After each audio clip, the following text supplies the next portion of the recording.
Dear Big Oak Farm customers, it's Thursday afternoon in the rain, the day before the big climate strikes. Lots of talk about climate this week, which is great and a little stressful.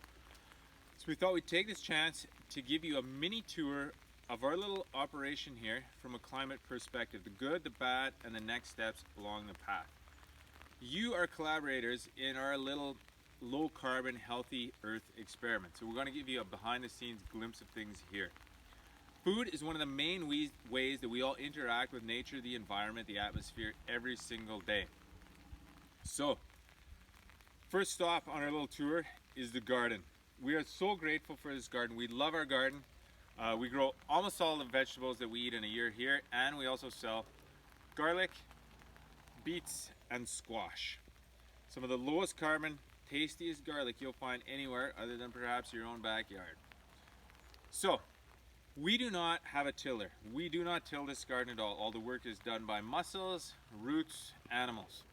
So, no tiller means less soil disturbance, which is good for the soil. It also means less fossil fuels, plain and simple. We also do various things so we don't have to use synthetic fertilizers. And a lot of natural gas especially goes into producing synthetic fertilizers.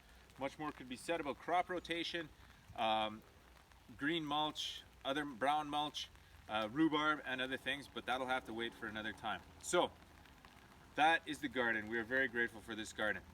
Next steps here, more experimentation with cover crops, more rhubarb, more animal integration into the garden system, and a bigger garden. So those are the next steps. Next stop, the rabbits. All right, here we are by the rabbits. We started switching from meat chickens to rabbits last year. Why? Chickens eat grain. Grain's very energy intensive. Rabbits eat alfalfa. We pick all of the alfalfa and grass that we feed our rabbits throughout the summer. And we also pick extra to dry and then feed them over the winter.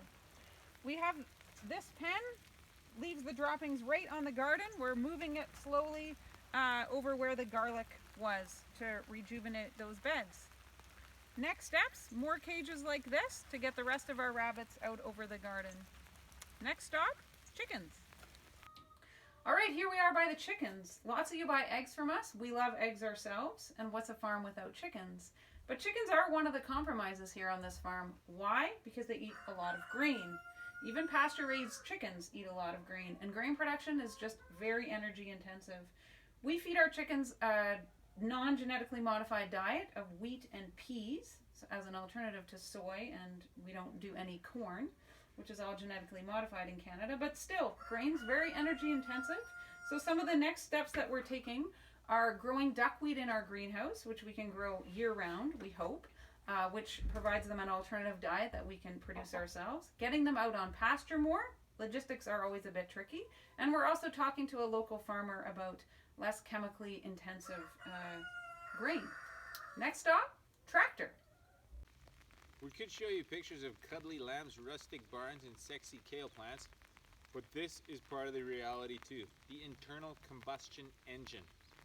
I recently read that in North America here, we do about 1% of the actual work required for our lives, and the rest is done by machines. So we're trying to tweak that a bit here. These are the engines we use. This little thing is nasty from an emissions standpoint. It's one of the compromises. We heat the house with wood. This thing runs on gasoline. We use it to cut the lawn and to haul a water trailer that we use to water trees. We've tried to reduce the amount of lawn, but there's still quite a bit. It's kind of tricky. And then our 2006 diesel VW, which we use to haul many things that they never show in car commercials. So those are the engines around here. There's no tractor. Occasionally, other than this little one, occasionally we borrow a tractor and a pickup truck. So, a word about fuel taxes, because agricultural fuel is heavily subsidized. When you take your car to the gas station and get gas, you pay a 14% provincial fuel tax. When a farmer takes his truck there to get gas, he pays only 3%. When he's filling up his tractor, he pays 0%. The more you burn, the more you save. It's 100% backwards. When you bust your ass growing low carbon food using your muscles, you get nothing from the government in terms of breaks. We don't want subsidies, but we don't want the big boys burning diesel fuel like they're addicted to get a subsidy either. So that's part of the reason why that comes into play when we're talking about food prices. So next steps here in terms of this stuff, try to insulate the house a little bit better, more than what we've already done, so we don't need this thing as much, and maybe plant a little bit more of the lawn to garden so we don't have to use this thing as much. Next stop, our oil refinery. Our car runs on waste deep fryer oil. We do it together with friends. They collect the oil in jugs like this. It comes from restaurants. This is most likely canola oil that's been through a deep fryer. We take these, we pour them into a settling tank over here. The water and some of the gunk drains out the bottom. Then it gets pumped into a tank up here, from which it flows into this expensive little centrifuge filter, which takes the tiny bits of gunk out so it doesn't gum up the engine. Then the clean stuff flows into this tank down below. There's a valve on the other side. Put it in a pail, dump it in the car. We're quite happy with this system. The way it works then is your engine warms up on diesel for a few minutes, up to 10 minutes when it's cold outside in winter, and then you switch over to vegetable oil. It's not an ethical free ride. There are a few of those in this world. There are still emissions, but at least we're using a waste product and we're not pulling fossil fuels out from underneath the ground and adding them to the carbon system. So, when you're getting your eggs delivered to Winnipeg, they're riding on the veg oil. Next steps in terms of this is there are a couple other households, people around here who are interested in collaborating. We could easily handle more people and get more vegetable oil and use this more. So we're hoping to do that. Next stop, this is kind of the last stop. I guess the next stop is our grand finale outro. There's lots more that we would love to tell you about. The cold weather greenhouse, the sheep, the trees, etc. But that's going to have to wait for another time.